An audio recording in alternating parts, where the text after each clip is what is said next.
Hello everyone, I'm Marco from Red Emotions, and today I have the pleasure of being here with Alden Song. What's up? How we doing, guys? I'm doing, and you? Doing all right, man. ADE's getting to me. I'm not gonna lie. It has been a long week, I think so. Yeah. It goes well. It went well this week. Definitely. I mean, tonight, last night was the first night we really got to experience It was your first night. Well, the first night going out, Okay. staying out late and really experiencing the party culture here in Amsterdam. I've been here since Tuesday, going to the panels and the conferences, but it's definitely like getting to the point, And when you leave? Monday. Monday. Yes. Okay. Yes. We will leave tonight, so it's last day. Gotcha. Yes, I will cry maybe. I hear you. But I have a question for you because the ADE it's so important for all the artists and all the workers in the music world. Nowadays, social media are, I think, too important for a DJ, for a speaker also, of course. But what do you think about to meet people in person?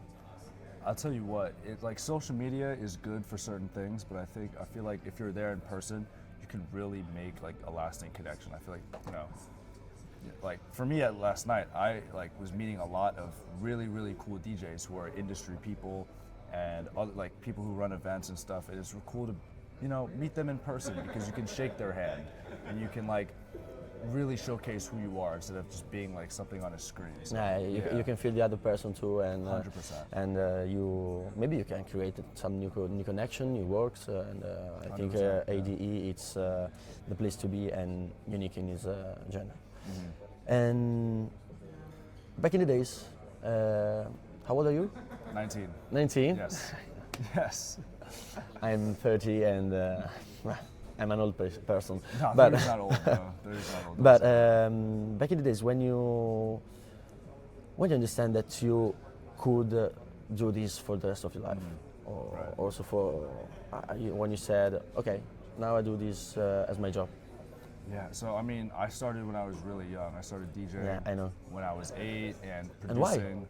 Well, because my father was a DJ and he was very involved in the New York City nightclub scene in the 90s and used to spin on vinyl and with the GM of CLO. So there's a lot of culture there. My mom was a singer, so I've always just been into music and into DJing. In and Italy, house music. we say, I don't know if we can say in English. In Italy, we say that a person as you is a sons of art. Ooh, okay, I like that. You like? Yeah, I like that. I don't know phrase. if in English exists something similar, but in Italy we say sons of art. That's really cool. Okay. I wouldn't know what the English equivalent would be, but I like that. So you started thanks to your parents. Yeah. So through my parents, through my dad, I started learning how to DJ when I was really young, and through that I found music production. And I just it's been a part of my life for so long, and it's something that I just feel the most alive when I'm on stage and DJing and being able to curate an experience, and it's something that I just see myself doing for the rest of my life. So. It's amazing, and you collaborate with so many brands. How it was born, this kind of experience? Yeah, for sure. I mean, so I produce and stuff, so I've been collaborating a lot with brands such as Native Instruments, and I just did something with Focusrite. And in the past, because I've DJed for New York Fashion Week and stuff, so I did collaborations with Diesel, and sometimes Gap and Vans. So I love clothing and fashion, so it's just part of myself, and I love collaborating with brands that I find interesting and that are part of me. So I'm very grateful for these opportunities. Yeah. Amazing, congratulations. And what about your last production? I don't know if you as a producer and also as the other DJs that I interviewed in the last days, they told me, no, in the winter I only concentrate and I'm focused on my production. Is the same for you? Well, I'll tell you what, I'm making music all the time. So it's just whenever, the spark hits me, I'm always creating, and I never set a time specifically to be okay, I'm gonna lock in. It's just whatever comes. I remember I banged out 4 songs in order to prepare for ADE. So and there's some months where I make maybe finish one song. You know, it's really kind of just, I'm very much an artist in that way. And yeah, collaboration-wise, I just put out a song called Spin with my good friend 2012, who is a singer-songwriter and rapper. And those tend to take a little bit longer simply because it's, you know, more back and forth and like, you know, making sure, because when I'm collaborating, I love everything to be 50-50. Yeah. So, and like, because that's just what I find valuable in collaborating. So it really depends, but I never really set a time aside to like just making. I'm always making. Always Okay. making. Okay. So you don't have the winter for producing and summer for playing music.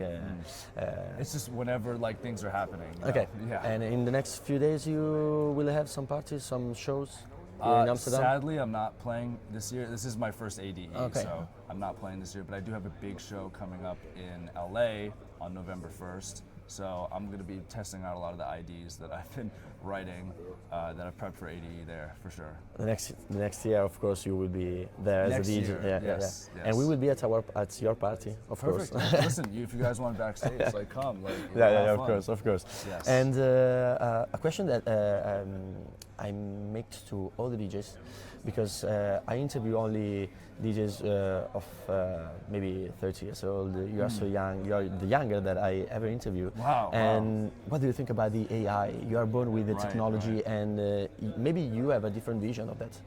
Well, I'll tell you what, it's in the early stages, so it's kind of hard to tell. I know a lot of people are against that. I know a lot of people are totally with it. I'm kind of in the center. Like, I think we can use AI as a tool, but you know, if it's straight up just making music for you or generating video, like it's just like you can't, like, where's the human touch? You know, you have to be able to, you know, still be creative. Like I agree with using it as a tool, like, you know, maybe getting some inspiration for a chord progression or something. But you know, I'm kind of in the center. It's really early to tell, but we'll just have to see. So we can say that for you, the AI has to be a tool. Mm-hmm. Okay. Has to be a tool. The last question, and a personal one. Mm-hmm. Also, your parents. Yeah. You had an inspiration, an artist that inspired you the most when you started Right. your. Maybe not when you was 8 because you were Right. so young, but when you grow up.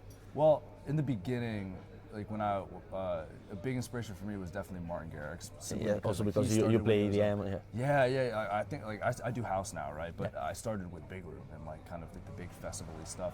And when I started, like I was like, oh, Martin Garrix, like he's so young and he was able to make such good music at such a young age. So We're I talking really about 10 years aspired. ago. Yeah, 10 years ago. Yeah, when I was like, oh, I really want to be him. But today, I you know, I've been really digging kind of like the more underground house stuff. Like I was at Josh Baker last night and Seth Troxler. You know, I was chatting with Mao P. Like these guys, like legends. I look up to them. Yeah. We saw Maupi yesterday at the Yeah. Joseph Capriati party. So sick, man. Yeah, he was chilling backstage at the You and Me party. So I was like, hey, man, like. It's a great Yeah. person. So that's it. Thank you for your time. Yes. In the next few days, you will see all the tags on Instagram and everywhere on YouTube. Perfect. Thank you again, and have a good luck. Thank you, man. I appreciate it. Thank you. Bye.